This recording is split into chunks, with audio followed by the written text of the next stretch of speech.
Welcome, everybody, to this really, really special episode of the Autism Little Learners Podcast. I am so thrilled to welcome Kama and Abby from Sesame Workshop. Welcome, ladies. Thank you so much. Thank We're you. excited to be here. It's just a thrill. And you both have long titles, which I covered in the bio, but I would love to have you each introduce yourself and just kind of tell a little bit about what your title is and what it means. Sure. So I'm Abby Bucuvalas, and I've worked at Sesame for a long time. I think we're getting very close to 15 years. And I do curriculum development and program design for a lot of our programs, many based in the United States, but also many based outside of the United States. That's awesome. And I'm Kama Einhorn, and I am Senior Director of Content Design. So I have the honor and privilege of developing curriculum for the topics that we cover on sesameworkshop.org and on sesamestreet.org. Specifically the autism initiative that we launched 10 years ago. I was involved in the early part of that and developing the messages and all of the content that you see, the videos, the storybooks, everything that we put out there for kids and families. That is the content that I develop. Wow. That is incredible that you two have kind of been with this for so long too, and kind of since the inception of Julia and bringing autism specific information and content to Sesame Street and Sesame Workshop. So you mentioned 10 years, and I know when we were messaging back and forth, when it was mentioned that it was 10 years, I was like, no way. How can that even be a decade? It just seems like it was a few years ago. So she was introduced, like you said, through Sesame Workshop's Autism Initiative. What does that milestone mean to you and your team? We're really just so honored to be able to use our platform to reach so many children and families, both those touched by autism and those not. With our messages of inclusivity and our celebration of differences that Sesame Street has always prioritized. So it's a wonderful moment. Absolutely. And I think back to even when I was a kid. I think most kids, Sesame Street has stood the test of time and being kind of at the forefront of a lot of different initiatives. And I think just even when I was young, introduced me to new things. And so I just really, really love this. And by the way, so many of my students in my 25 years in the classroom love Sesame Street characters. It's just one of those characters that I think any educator listening now, they would agree. There's certain ones that kind of are always up there as the favorites, and we do a lot with those creatively to help our students be more actively engaged in learning, and the Sesame Street characters are at the top. It's fun. Indeed. So Julia's journey then began in 2015. Can one or both of you share what inspired her creation and how she's evolved as a Muppet on Sesame Street? Well, we heard for years and years from the autism community the need for children to see themselves reflected in our programming. It was something we always wanted to do. We always wanted children to see themselves in our characters, and we have a lot of characters that sort of represent different parts of ourselves. We were thrilled to develop Julia as an ambassador to this initiative, although we certainly never intended for her to represent all children with autism. We know that if you've met one child with autism, you've met one child with autism. So she is an individual, she's Julia, and we were able to create her from scratch. The first place she appeared was a storybook. So it was art, it was not an actual Muppet, but we had our character designers and our artists. We worked very closely with them to ensure that she looked like a little girl, right, as opposed to a furry monster, which many of our Muppets are. We wanted to be very, realistic, so Yeah. children would see themselves. And then because of the response to the initiative, we were able to create an actual Muppet for videos. And then ultimately, the response to her was so positive that she became a regular on the series, on the show, and a member of the Sesame Street family, where we got to see her making friends and showing her talents and really belonging to this special community. Mm. It's so amazing because, we hear so much more in recent years about representation and kids being able to see themselves, whether it's a book or a show on TV. And I feel like you all were ahead of your time with representing autism. And I love that you said, one person, it represents one autistic person, it's not meant to represent everybody because you would need different characters for that, right? There's not, I think of all my students and everybody's characteristics and the things they love and the way they communicate. It's just so different. So thank you for mentioning that.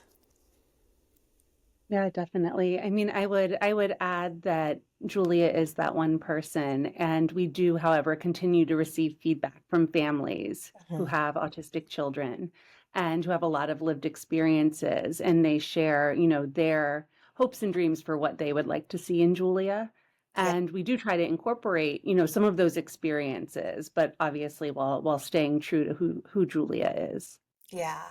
One thing that I, as a speech language pathologist, was so excited to see was the use of an AAC device. That it just, I think when I saw it, I took a piece of a video from that and put it on Instagram, and the response from our community was huge because everyone is just like doing the clap and kudos again because that is so needed. We have, one in 36 children given the diagnosis, and in the classroom, when you're in an inclusive classroom, like normalizing that is so huge. And even back in we always say the 1900s when I started teaching in 1999, uh, we went in and we talked about autism and we talked specifically about kids, whether they were speaking using mouth words or if they had some kind of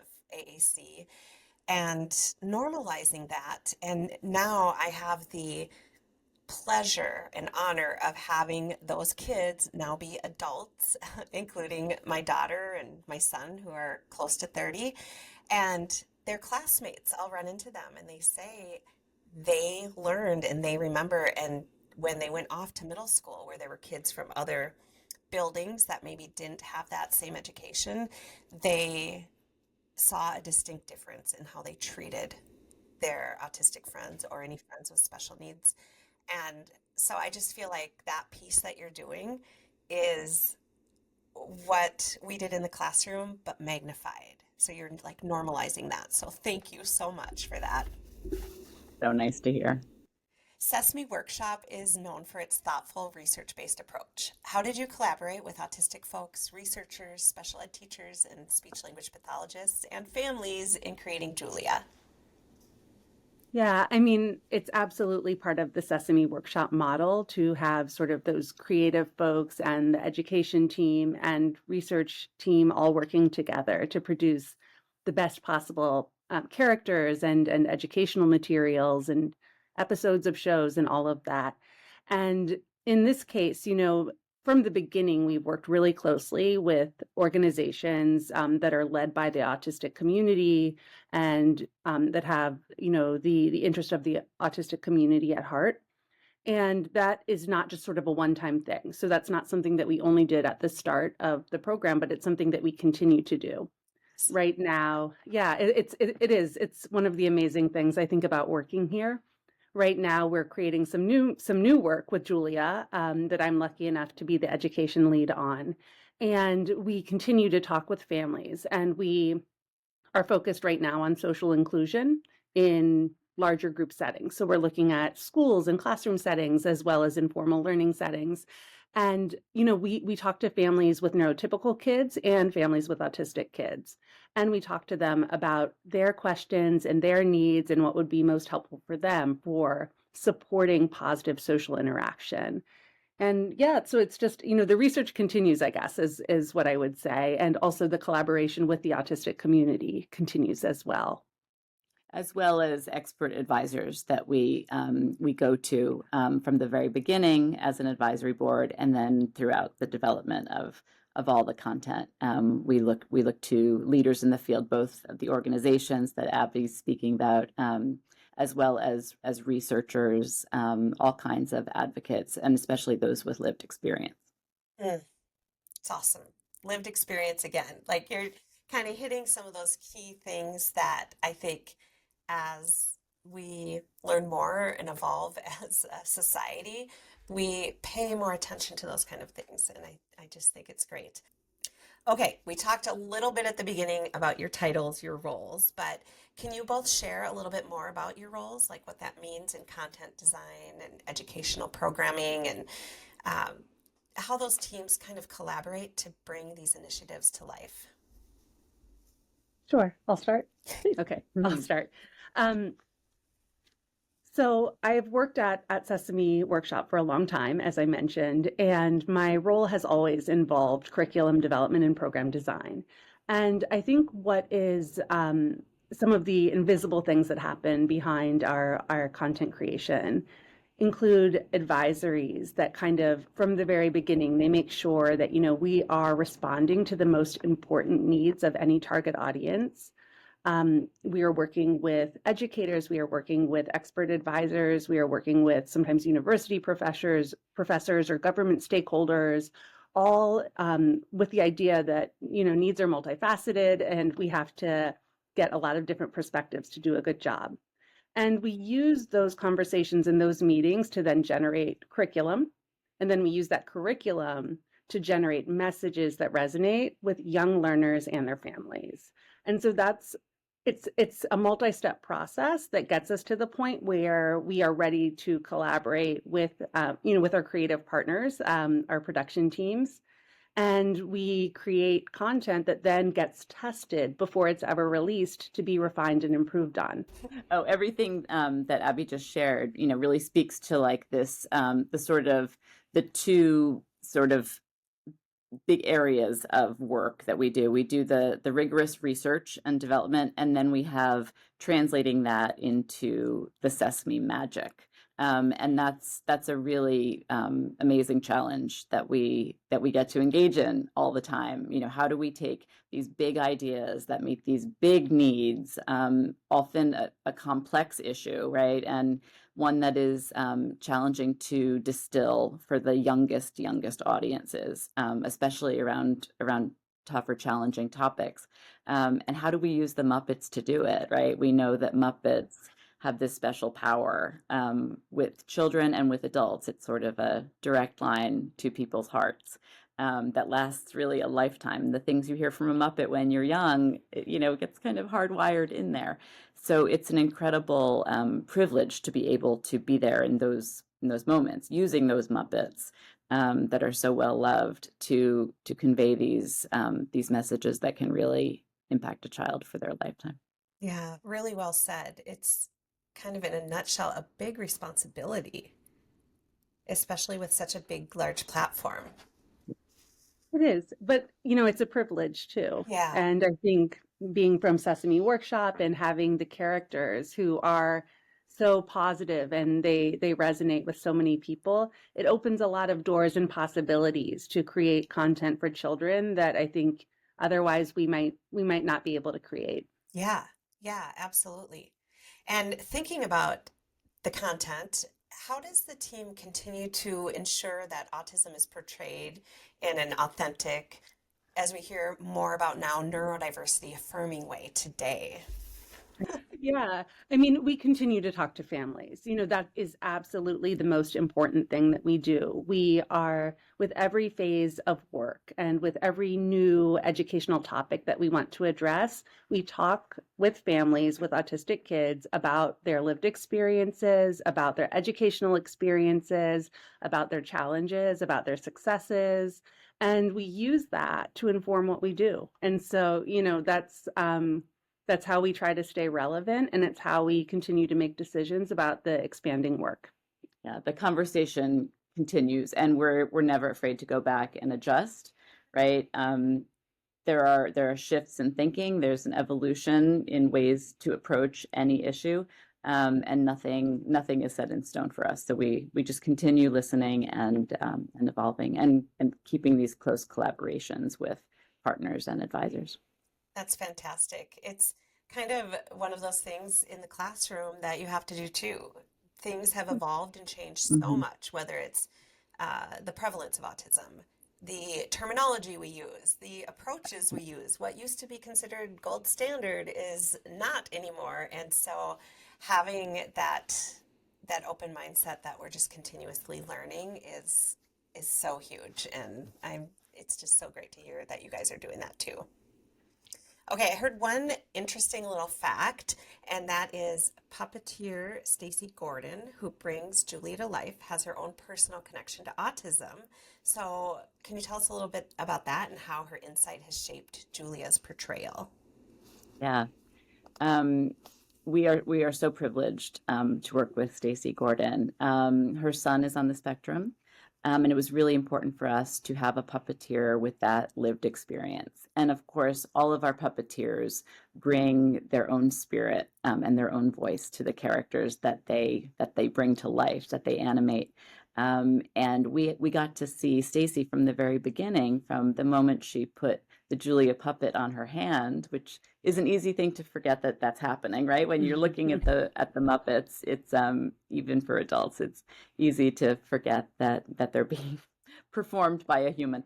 But when we first saw Julia come to life, it was a very moving moment. We knew how much it took to get there, what Stacey was bringing to it, and that she would continue to develop that character, because that character, lives within her and lives within her family. So seeing this performance and how it's evolved over the last 10 years has been incredible, and it continues to. I will say I am newer to the autism work here than Kama, and for me, it's been such a treat to follow sort of the scripting process and the content creation process, because there will be little moments in the script where the final decision is, well, let's leave it up to Stacey. We'll see how she wants to perform it. And so you sort of give that decision making to the person who's embodying the character, and that's so important, I think, and it allows her to continue to bring her experience to life. Yeah. Oh, it's super sweet story. And also, I'm sure that Stacy's passion for this is just enormous. Oh, so good. Well, we kind of talked about, how things have changed. So over the past decade, how have you seen Julia and Sesame Workshop's initiative make an impact globally? Sure. I mentioned up front that I've actually spent a lot of time working on non-US projects. And a few years ago, we had the opportunity to bring Julia to a show, what we call a co-production in Bangladesh called Sisimpur. And so Julia actually became a member of the cast of Sisimpur. And it was just an incredible experience to watch how excited all of our puppeteers in Bangladesh were to include her, how much the writers embraced her. And we worked really closely with those on the US side who knew Julia best to sort of navigate, that you're navigating autism, but you're also navigating cross-cultural considerations. And so watching that happen, I think, was actually one of my favorite experiences in my many years here. That sounds incredible. Oh my gosh. Okay, you guys, what is next for Julia and Sesame's work in promoting understanding, empathy, and acceptance for all children? Well, as I mentioned earlier, we are working on some new content right now that is focused on social inclusion in group settings. So not just Julia's experience within her own nuclear family, but also her experiences within a classroom or within a formal learning setting, and really showing how that experience can be positive for everyone involved. So what are the talents and the ideas that Julia contributes, and what are the ways that her classmates can support her in doing so? And it's such a treat. All of those resources are going to go up on our website, where all of the Julia resources are. So they're all at, and I think it's sesameworkshop.org/autism. And we'll be releasing those materials. There will be videos and printables and all sorts of great stuff. And there's a ton up there already. It's all free. It's all bilingual.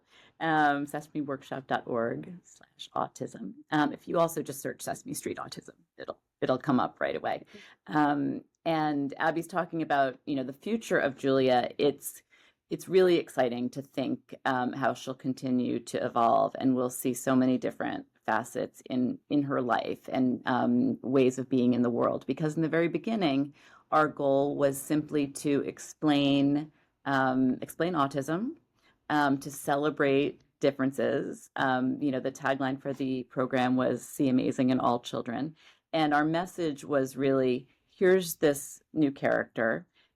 We used the word autism. We explained what it was. We showed her making friends. We celebrated acceptance and empathy and inclusion.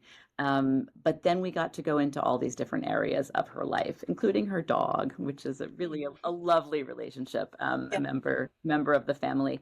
And as Abby described, we just get to keep expanding outward and watch her thrive and grow in so many different ways. Right. And adding, as you mentioned, the AAC, right? Adding her communication device, which was a real treat as well, I think.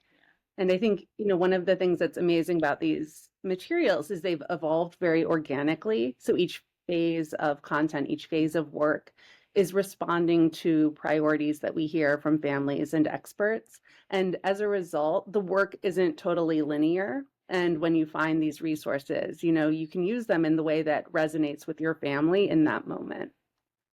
I think that's great. And, it was so funny because I don't know, earlier this year I went to sesame.org/autism, and on there, and by the way, everyone go there, because you might be surprised like I was. I didn't realize you had all of that on there. And so part of my mission is to share what you are all doing so that everyone out there that works with young autistic kids or is a family member, caregiver, parent, they can go and take advantage of these resources that you have all put out there, because they're incredible. And I still say it takes a village to raise any kids, but with the autism community, when you have people that understand and can support, it's just extra important. And these relationships are the things that matter. Having relationships with the families. And I feel like in a way the Sesame Workshop does that, because you're in their daily routine, with like watching the videos and the shows and incorporating those characters into like daily routines in a way through some of those resources that you have. So I think everyone's relationship with Sesame Workshop is wonderful. Thank you. Well, I want to thank both of you for taking the time out of your busy day to come and talk to us. And I just want to encourage everybody listening to head over to sesame.org/autism and see what they have to offer, and get excited about all the things to come with the character Julia. And happy birthday, Julia!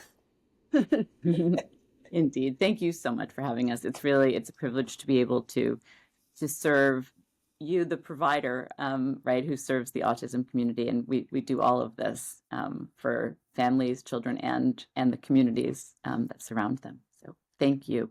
Yeah, echoing Kama's thanks. It's been such a treat. It's been a treat, a highlight of our busy day. Good, good. Thank you guys.